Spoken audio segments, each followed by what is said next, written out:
Audio Jungle.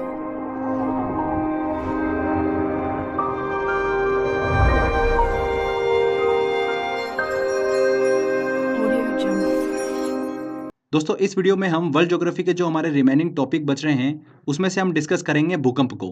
काफ़ी important topic है, SSC में बहुत सारे क्वेश्चंस यहाँ से देखने को मिलते हैं, तो ध्यान से वीडियो देखिएगा। वीडियो के लास्ट में मैंने एक very important question answer test भी रखा है, जो लास्ट ईयर एग्जाम में क्वेश्चन पूछे गए इस टॉपिक से और जो पूछे जा सकते हैं वो सारे क्वेश्चन मैंने टेस्ट में इंक्लूड करें, तो वीडियो देखने के बाद टेस्ट जरूर लगाइएगा। चलिए फ्रेंड्स, हम वीडियो को स्टार्ट करते हैं। भूकंप क्या होता है? भूखंड पर पृथ्वी की आंतरिक उथल पुथल के कारण होने वाले कंपन को ही क्या बोलते हैं? भूकंप बोलते हैं। ये जो कंपन होता है ये भूगर्भ में एनर्जी के रिलीज होने के कारण होता है।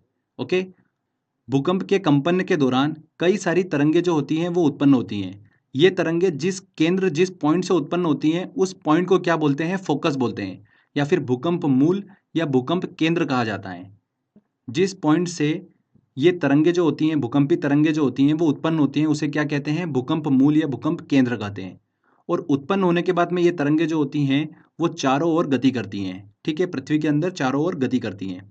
वो पॉइंट जहां पर इन भूकंपीय तरंगों को सबसे पहले महसूस किया जाता है उस पॉइंट को क्या बोलते हैं? भूकंप अधिकेंद्र कहते हैं या फिर एपिसेंटर बोलते हैं। ठीक है फ्रेंड्स, बहुत ही इंपॉर्टेंट चीज बता रहा हूं आपको मैं, ध्यान रखिएगा। जिस पॉइंट से भूकंपी तरंगे उत्पन्न होती हैं उसे क्या बोलते हैं?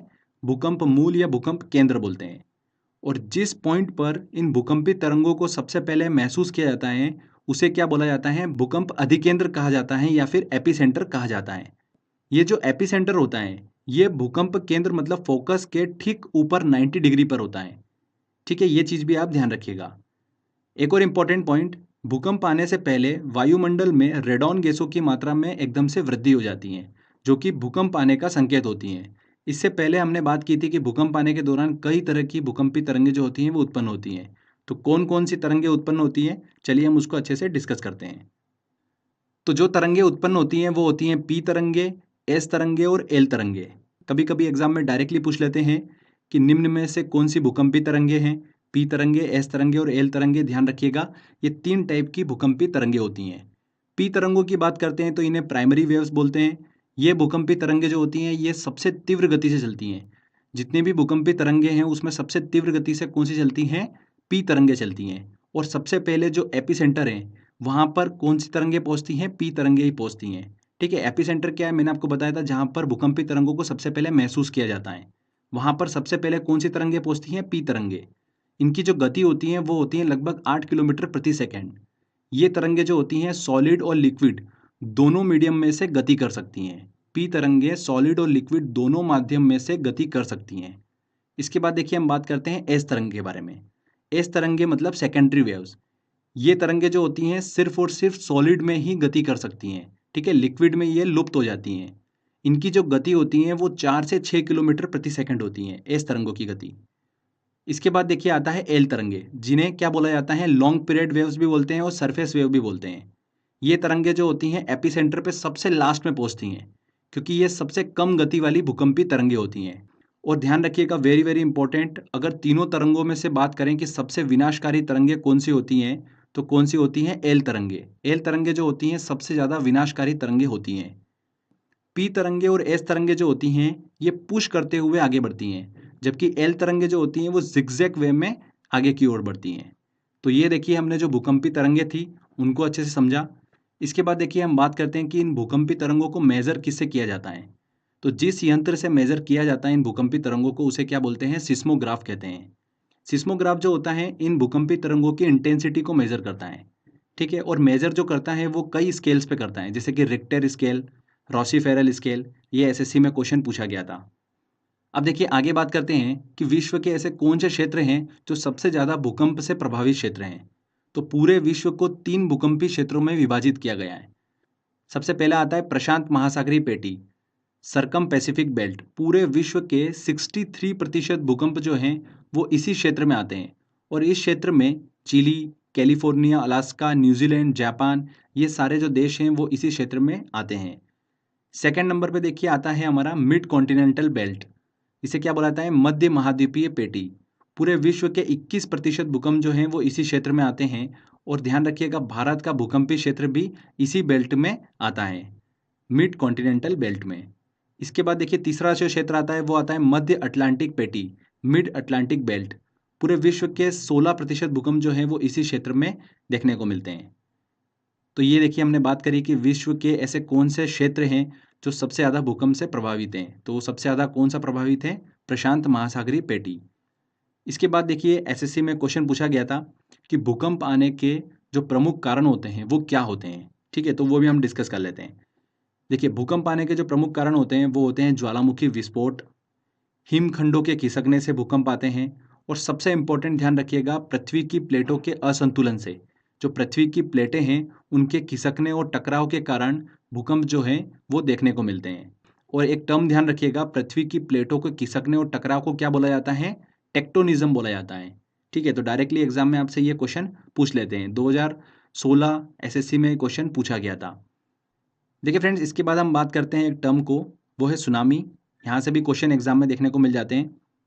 सुनामी जो है जापानी भाषा का एक शब्द है जिसका अर्थ क्या होता है? तट पर आने वाली समुद्री लहरें। समुद्र के अंदर जमीन खिसकने या फिर ज्वालामुखी फटने के कारण सुनामी देखने को मिलती है। समुद्र के अंदर भूकंप सुनामी का प्रमुख कारण माना जाता है। प्रशांत महासागर जो है वो सुनामी लहरों के लिए सबसे खतरनाक है। कौन सा? प्रशांत महासागर। कुछ समय पहले 2004 में हिंद महासागर में सुनामी जो थी वो देखने को मिली थी। तो ये हमने देखिए सुनामी के बारे में कुछ बेसिक पॉइंट डिस्कस कर लिए हैं।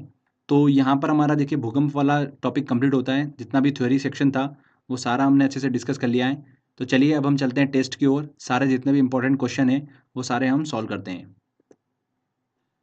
देखिए पहला क्वेश्चन है, भूकंप के समय किन तरंगों का उद्भव होता है? भूकंप के दौरान किन तरंगों की उत्पत्ति होती है? पी तरंगे, एस तरंगे और एल तरंगे। D answer. रिक्टर पैमाने का उपयोग होता है नापने के लिए। रिक्टर पैमाने का उपयोग किया जाता है देखिए भूकंप की तीव्रता। जो भूकंप के दौरान जो तरंगे उत्पन्न होती है उनकी तीव्रता नापने के लिए रिक्टर पैमाने का उपयोग किया जाता है। निम्नलिखित भाषाओं में सुनामी शब्द किस भाषा से संबंधित है? सुनामी जो है एक जापानी शब्द है। अगला क्वेश्चन लेते हैं। सिस्मोमीटर मापता है। सिस्मोमीटर क्या मापता है? भूकंप की तीव्रता को मेजर करता है। पृथ्वी की सतह पर भूकंप केंद्र के ठीक ऊपर के बिंदु को क्या कहते हैं? देखिए भूकंप केंद्र मतलब जहां से भूकंपी तरंगे जो हैं वो उत्पन्न होती हैं, उसके ठीक ऊपर 90 डिग्री पर एक बिंदु होता है जहां पर भूकंपी तरंगों को मेजर किया जाता है। सबसे पहले उसे क्या बोला जाता है? एपिसेंटर बोला जाता है, अधिकेंद्र बोला जाता है। तो यहाँ पर सी आंसर सही होगा। एसएससी देखिए 2015 में क्वेश्चन पूछा गया था। सुनामी का मुख्य कारण क्या है? सुनामी का देखिए मुख्य कारण क्या होता है? समुद्र के अंदर भूकंप आना सुनामी का मुख्य कारण होता है। ठीक है, चलिए अगला क्वेश्चन लेते हैं। भूकंप का कारण होता है। भूकंप का प्रमुख कारण क्या होता है? टेक्टोनिज्म। पृथ्वी की जो आंतरिक परतें होती हैं उनके टकराव के कारण भूकंप जो होता है वो उत्पन्न होता है। C answer. भूगर्भ में जिस स्थान पर भूकंपी तरंगों की उत्पत्ति होती है उस स्थान को कहते हैं। जिस पॉइंट से भूकंपी तरंगें उत्पन्न होती हैं उसे क्या कहते हैं? भूकंप केंद्र या फोकस कहते हैं। B answer. और जहां पर वो सबसे पहले मेजर की जाती हैं, महसूस की जाती हैं, उसे क्या कहा जाता है? एपिसेंटर कहा जाता है, अधिकेंद्र कहा जाता है। ये दोनों चीजें आपको क्लियर होना जरूरी है। निम्नलिखित में से कौन सी भूकंप में धरातलीय तरंगे होती हैं? सरफेस तरंगे होती हैं। सरफेस वेव किसे कहा जाता है? एल तरंगे को सरफेस वेव कहा जाता है। Next question. विश्व के सर्वाधिक भूकंप किस पेटी में आते हैं? किस बेल्ट में देखने को मिलते हैं सर्वाधिक भूकंप? प्रशांत महासागरीय पेटी में। तरल पदार्थों से होकर न गुजरने वाली भूकंपीय तरंग कौन सी हैं? देखिए पी तरंगे जो हैं सॉलिड और लिक्विड दोनों मीडियम से गति करती हैं। एस तरंगे सिर्फ और सिर्फ सॉलिड मीडियम में ही गति करती हैं, लिक्विड मीडियम में गति नहीं करती हैं, तरल पदार्थों से होकर नहीं गुजरती हैं। बी आंसर यहाँ पर सही होगा। भूकंप आने से पहले वायुमंडल में किस गैस की मात्रा में वृद्धि हो जाती है? भूकंप आने से पहले वायुमंडल में रेडॉन गैस में वृद्धि देखने को मिलती है। ये भी एग्जाम में क्वेश्चन पूछा गया था। तो फ्रेंड्स देखिए यहाँ पर हमारा ये टेस्ट वाला सेक्शन कंप्लीट होता है। भूकंप वाला जो टॉपिक है ये छोटा सा ही है, बट यहाँ से कई सारे एग्जाम में क्वेश्चन देखने को मिलते हैं। तो आई होप आपने ध्यान से समझा होगा और टेस्ट भी अच्छे से लगा लिया होगा। तो फ्रेंड्स अगर आपको ये वीडियो अच्छा लगा है तो प्लीज़ वीडियो को लाइक करिए, शेयर करिए और कमेंट करके ज़रूर बताइएगा वीडियो कैसा लगा। अगर आपने अभी तक चैनल को सब्सक्राइब नहीं करा है तो सब्सक्राइब भी कर लीजिए, क्योंकि इस तरीके के जब भी वीडियो मैं अपलोड करूँगा आपको उसका बेनिफिट मिलता रहेगा। तो फ्रेंड्स मिलते हैं अगले वीडियो में। जय हिंद।